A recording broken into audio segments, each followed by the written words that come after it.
La Revolución Francesa fue el cambio político-social más importante que se produjo en Europa a finales del siglo XVIII. Fue un periodo violento en el que se derrocó el antiguo régimen, para acabar instaurándose un nuevo régimen donde la burguesía, apoyada en ocasiones por las masas populares, se convirtió en la fuerza política dominante. Veamos los detonantes que iniciaron esta revolución. Siglo XVIII. Nos hallamos en Francia. La corriente de pensamiento vigente es el pensamiento ilustrado. Las ideas de gente como Voltaire, Rousseau, Montesquieu han hecho mella en la sociedad. Sostenían que el conocimiento humano podía combatir la ignorancia, la superstición y la tiranía para construir un mundo mejor. Este tipo de pensamiento se expandió a través de reuniones realizadas en casas de gente adinerada, en las que participaban intelectuales y se hablaba de filosofía, política y literatura. Se leía la enciclopedia, una iniciativa de Diderot y d'Alembert que contó en sus sucesivas publicaciones con numerosos colaboradores que escribieron miles de artículos para dejar plasmado el pensamiento ilustrado. La enciclopedia contribuyó al descrédito del sistema. Una sociedad culta que piensa por sí misma era la mejor manera de asegurar el fin del antiguo régimen. Los principios basados en la razón, la igualdad y la libertad estaban presentes en la mentalidad de los franceses. No solo de los franceses, las ideas ilustradas se habían extendido por Europa y sus colonias. Al otro lado del océano, la Ilustración había servido de impulso para que un 4 de julio de 1776 las 13 colonias norteamericanas consiguieran su independencia. Francia se hallaba bajo el dominio de una monarquía absolutista. Reinaba por entonces Luis XVI, que estaba casado con María Antonieta. El poder del rey y de la nobleza eran la base de este régimen. El Estado se encontraba en una situación económica bastante precaria. Los gastos militares y las malas cosechas crearon una gravísima situación social. El pueblo pasaba hambre, mientras el lujo y el despilfarro del rey y la nobleza continuaban como si nada, endeudando más las arcas del Estado. La mentalidad ilustrada más el descontento social provocaron el caldo de cultivo perfecto para que estallara la revolución. Pero antes vamos a ver cómo estaba dividida la sociedad francesa. La sociedad estaba compuesta por 3 sectores sociales llamados estados. El primer estado era la Iglesia, no pagaba impuestos. Recibía de los campesinos el diezmo, es decir, la 10ª parte del producto de sus cosechas. Solo la Iglesia podía legalizar casamientos, nacimientos y defunciones, y la educación estaba en sus manos. El segundo estado lo componía la nobleza, dueños de las tierras. La nobleza tampoco pagaba impuestos. Los campesinos les pagaban un tributo y solo podían venderles sus cosechas a ellos. Era una casta encerrada en sí misma. El primer estado y el segundo estado, es decir, el clero y la nobleza, sumaban un 3% de la población. El tercer estado comprendía el 97% de la población restante, y su composición era muy variada. Por un lado estaba la burguesía, formada por los ricos comerciantes y banqueros, los profesionales liberales, médicos, abogados, también por artesanos y pequeños comerciantes. Por otra parte existían campesinos libres, pequeños propietarios, arrendatarios y jornaleros. El tercer estado carecía de poder y decisión política, pero pagaba todos los impuestos, hacía los peores trabajos y no tenía ningún derecho. La burguesía necesitaba tener acceso al poder y manejar un estado centralizado que protegiera e impulsara sus actividades económicas, tal como venía ocurriendo en Inglaterra. Pero volvamos a París. Cuando la precariedad provocó revueltas, la gente fue a quejarse a Versalles del hambre que pasaba. Entonces corrió el rumor de que la reina, muy altanera, pronunció la frase: «Pues que coman pasteles». Algo así trascendió y resultó bastante provocador. Para levantar el grave déficit presupuestario, el rey tuvo que declarar al Estado en bancarrota y convocar en 1788 los Estados Generales, un parlamento medieval que se había convocado por última vez 174 años antes. Una asamblea donde los diputados de la nobleza, del clero y del pueblo se reúnen. Estuvieron presentes unos 1.200 diputados. La mitad representaba a los 2 primeros estados y la otra mitad representaba al tercer estado, que había conseguido duplicar su representación.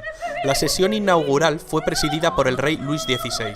La nobleza y el clero reclamaban el voto por estamento, que les aseguraba la mayoría sin necesidad de lograr un consenso. El tercer estado pedía el voto por cabeza, que permitía más igualdad en la votación. Ante la negativa de los 2 primeros estados y el consecuente bloqueo de toda votación, el tercer estado invitó a que diputados sueltos de la nobleza y del clero se unieran a ellos. 2 nobles y 149 miembros del clero lo hicieron. Ante este acto revolucionario, el rey Luis XVI mandó cerrar la sala y prohibió su entrada a los representantes del tercer estado. Los diputados del Tercer Estado entonces deciden constituirse en una nueva asamblea y ser los verdaderos representantes del pueblo de Francia. Encontraron otro lugar de reunión, la Sala del Juego de Pelota de Versalles. Esta asamblea tomó el nombre de Asamblea Nacional, prometiendo permanecer unidos hasta dar una constitución a Francia. El rey intentó la disolución de la asamblea. El diputado Mirabeau entonces pronunció la célebre frase: «Estamos aquí por la voluntad del pueblo y solo saldremos por la fuerza de las bayonetas». El 14 de julio, el pueblo de París respaldó en las calles a sus representantes y ante el temor de que las tropas reales los detuvieran, asaltaron la fortaleza de la Bastilla, símbolo del absolutismo monárquico, pero también punto estratégico del plan de represión de Luis XVI, pues sus cañones apuntaban a los barrios obreros. Tras 4 horas de combate, los insurgentes tomaron la prisión. Retornando al ayuntamiento, la multitud acusó al gobernador de la prisión de traición. Le apuñalaron y recibió un balazo que lo mató. Su cabeza fue cortada y exhibida en la ciudad clavada en una pica, naciendo desde entonces la costumbre de pasear en una pica las cabezas de los decapitados, algo que se volvió muy común durante la Revolución. La toma de la Bastilla dio a los radicales y al pueblo de París mucha confianza en sí mismos, lo que tuvo su expresión en la prensa. Jean-Paul Marat, un médico que fundó un periódico de enorme éxito, se convirtió en la voz de la revolución y en una especie de líder del proletariado con su continua hostigación a los ricos. El rey acabó cediendo e invitó a la nobleza y al clero a que se unieran a la nueva Asamblea Nacional. La asamblea adoptó el nombre de Asamblea Constituyente. Entre las labores que llevaría a cabo la Asamblea Constituyente destacan la aprobación de la Declaración de los Derechos del Hombre y del Ciudadano, la supresión del feudalismo, la apropiación de los bienes de la Iglesia, la constitución civil del clero, la libertad de prensa y, por supuesto, la redacción de una constitución. En esta asamblea se sentaban a la derecha los que defendían una monarquía parlamentaria.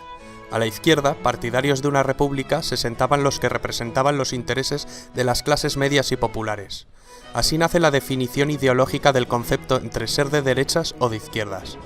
A finales del mes de septiembre de 1789, en París circulaba el rumor de que el rey estaba formando sus tropas, y los periodistas, con Marat a la cabeza, azuzaron a la gente con el fin de que reaccionase. La gente marchó a Versalles, acampó, organizó revueltas a las afueras de Palacio e incluso un grupo de mujeres entró en Palacio y decapitó a miembros de la Guardia Real. Después exigieron al rey que trasladara su residencia de Versalles a París, y así lo hizo. Una gran multitud desfiló a París y el rey tuvo que alojarse en el Palacio de las Tullerías. Era una manera de tenerle más controlado y poder someterlo a la voluntad popular. La Asamblea Constituyente, que trasladó también su cámara a París, consigue aprobar la Constitución en 1791. Francia funcionaría como una monarquía constitucional. La Constitución establece que la soberanía reside en la nación y ya no en el rey. Al rey no le queda otra que aceptar la Constitución. Con su poder enormemente debilitado, el rey empieza a pergeñar un plan para recuperar su poder. Sabe que solo puede hacer esto con la ayuda de un ejército extranjero. Su plan es escapar de las Tullerías para alcanzar la frontera más cercana. El rey y la reina se disfrazan de criados y escapan durante la noche. Cuando están a punto de alcanzar la frontera con Austria, su plan fracasa. Les descubren y les apresan. En este momento, el doctor Guillotin había propuesto un sofisticado método de decapitación que presenta a la asamblea. El periodista Marat, entusiasmado con este artefacto, apoda al aparato guillotina. Acabará teniendo un papel muy importante. Con los reyes presos y por miedo a un ataque inminente, la asamblea se anticipa y declara la guerra a Austria, el país de la familia de María Antonieta. Pronto Prusia se une a Austria. El 10 de agosto de 1792, las masas asaltaron el Palacio de las Tullerías y la Asamblea Legislativa suspendió las funciones constitucionales al rey. La Asamblea acabó convocando elecciones con el objetivo de configurar por sufragio universal un nuevo parlamento que recibiría el nombre de Convención Nacional. Aumentaba la tensión política y social en Francia, que además se encontraba en guerra e iba cediendo territorios ante sus enemigos. El nuevo parlamento elegido, compuesto fundamentalmente por los jacobinos con Robespierre a la cabeza y los girondinos de corte más moderado, deciden abolir la monarquía y proclamar la república. Abren un juicio al rey por traición que finalmente es condenado a muerte. Muere ejecutado en la guillotina. La reina María Antonieta acabaría corriendo la misma suerte y sería ejecutada más adelante. La revolución se había radicalizado. Durante este periodo se produjo el ajuste de cuentas entre los jacobinos radicales y los girondinos moderados. El sanguinario Marat arremete en su periódico contra los moderados y publica listas de supuestos traidores a la revolución. Esto acabaría con Marat asesinado, mientras se daba un baño en su casa. La consecuencia: Marat se convirtió en un mártir, en una leyenda de los radicales. La Convención Nacional redactó una nueva constitución. Creó también un nuevo calendario, según el cual el año 1792 se convertiría en el año 1 de su nueva era. Cambiaron los nombres de los meses: floreal, brumario, germinal. Se quitó la semana con el fin de suprimir las connotaciones religiosas del domingo y cada mes se dividiría en 3 periodos de 10 días.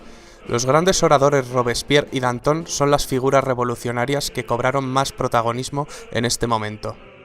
El poder legislativo de la nueva república estuvo a cargo de la Convención, mientras que el poder ejecutivo recayó sobre un órgano de nueva creación, el Comité de Salvación Pública, con el fin de salvaguardar la República.